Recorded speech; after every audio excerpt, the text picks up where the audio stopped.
کل ایک خاتون نے مجھے میسج بھیجا, کسی کو پتہ نہیں ہے کس کی بات چل رہی ہے, غیبت میں نہیں آتا, کہ میری بھابھی یہ فل ٹینشن بنی ہوئی ہے میرے لیے, اور بھابھی الگ گھر کا مطالبہ کر رہی ہے, اور بھابھی یہ کر رہی ہے, اور بھابھی یوں کر رہی ہے, اور بھابھی یہ کر رہی ہے, اور بھابھی وہ کر رہی ہے. تو میں نے کہا آپ گھر میں ہو کیوں؟ کہہ رہی میں ڈاکٹر بن رہی ہوں, میں بھی شادی نہیں کر سکتی. تو میں نے کہا یہ آپ کی ٹینشن ہے, آپ کی بھابھی کی ٹینشن نہیں ہے. جب بھابھی گھر میں آئے گی نندوں کے ساتھ اس کا گزارا نہیں ہوگا. آپ شادی کر کے پتلی گلی سے نکلو یہاں سے, اس کے گھر چھوڑو. بھابھی اور اس کے آپ کے بھائی کا ہیڈیک ہے, وہ الگ رہنا ہے, ساتھ رہنا ہے, ساتھ سے لڑنا ہے کہ نہیں لڑنا, کیا پکانا ہے, یہ آپ کا ہیڈیک نہیں ہے. نیچرل لائف تھوڑی ہے. بلوغت کے بعد آپ کے باپ کا گھر آپ کا نہیں ہے, آپ کا گھر اپنے میاں کا ہے. وہاں جاؤ اور وہاں سے نندوں کو نکالو. حقیقت ہے. عورت کا گھر تو اس کے میاں کا ہوتا ہے نا. ابے اماں ہوا کس کے ساتھ رہتی تھی؟ آدم علیہ السلام کے ساتھ رہتی تھی نا. رخصتی آدمی کی تھوڑی ہوتی ہے, عورتوں کی ہوتی ہے رخصتی. تو عورت کی رخصتی ہوتی ہے کہ بھئی یہ اب تمہارا گھر کون سا ہے؟ تمہارے میاں کا. یہاں تمہاری اولاد ہوگی, یہاں تمہارا گھر بسے گا, قیامت تک اب یہیں رہو گی, جنازہ یہاں سے اٹھے گا تمہارا. پہلے تو اس کا بھی خیال کرتے تھے کہ عورت کا انتقال باپ کے گھر میں ہو جائے نا, تو پرانے لوگ اس کا خیال کر جنازہ شوہر کے گھر لے کے جاتے تھے, وہاں سے اٹھے. اس کو فضیلت سمجھتے تھے کہ بھئی وفادار عورت ہے, جنازہ کہاں سے اٹھ رہا ہے؟ اپنے میاں کے گھر سے. اتنا خیال کرتے تھے. اب تو کلچر نے بیڑا ہی غرق کر دیا, جہاں سے مرضی جنازہ اٹھے, کوئی مسئلہ نہیں ہے. عدالت میں خلا کا کیس چل رہا تھا, جنازہ اٹھ رہا ہے, تو یہ ہو رہا ہے. تو میں نے اس خاتون کو مشورہ دیا, میں نے کہا آپ اس ٹینشن میں, بھابھی اور بھائی کی جو لڑائی کی ٹینشن آپ کے ذمے نہیں ہے, کیونکہ وہ ٹینشن, پھر وہ بھابھیوں کی غیبتیں, بھابھی یہ کر رہی ہے, بھابھی یہ کر رہی ہے. چھوڑ دے بھابھی کو اپنے حال پہ, بھائی کے ساتھ.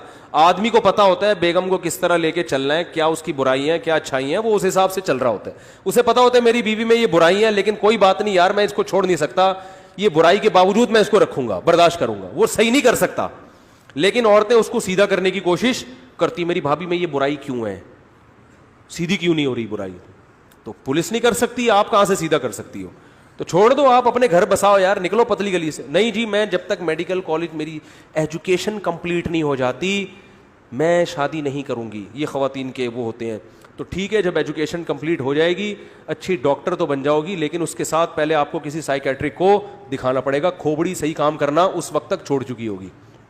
اتنے گھریلو گھر میں جھگڑے ہو چکے ہوں گے نا, اور جب ایک دفعہ دماغ کی سیٹنگ آؤٹ ہوتی ہے نا, پھر ایسی خواتین شادی ہو کے یہ ساری ٹینشن پارسل کر دیتی ہیں سسرال میں. آئی بات سمجھ میں؟ کیونکہ اپنا ہی کھوپڑا صحیح نہیں ہوتا. تو جب ٹینشن کے ساتھ رخصتی ہوئی ہے تو وہ پھر جب دیکھو, فریش دماغ آدمی ہر جگہ خوش رہتا ہے, ہر نیگیٹو کو بھی پازیٹو لے جاتا ہے. اور جو پہلے سے ہی جلا بھنا بیٹھا ہو اور پہلے سے ہی ڈپریشن میں ہو, وہ دوسروں کو بھی ڈپریشن میں ڈالتا ہے کہ نہیں ڈالتا؟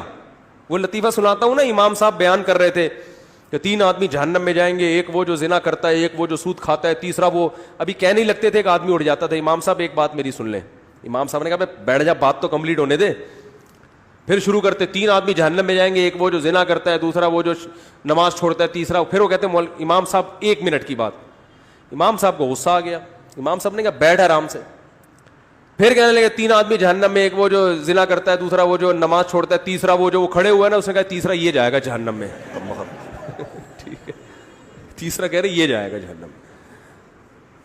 تو غلط کہا امام صاحب نے, لیکن جب آدمی ڈپریشن میں ہوتا ہے تو پھر اس طرح کی باتیں کرتا ہے. تو یہ پھر اپنی وہ گھر کی جوائنٹ فیملی کی ٹینشن لے کے, یہی ٹینشن کہاں جائے گی؟ اسی ٹینشن کے ساتھ ان کی رخصتی ہوگی. وہ بھی پتہ نہیں ہو کہ نہ ہو, کیونکہ ڈاکٹر بننے میں ٹائم لگے گا, پھر یہ ہوگا, پھر یہ ہوگا, پھر وہ عمر بھی نکل جائے گی.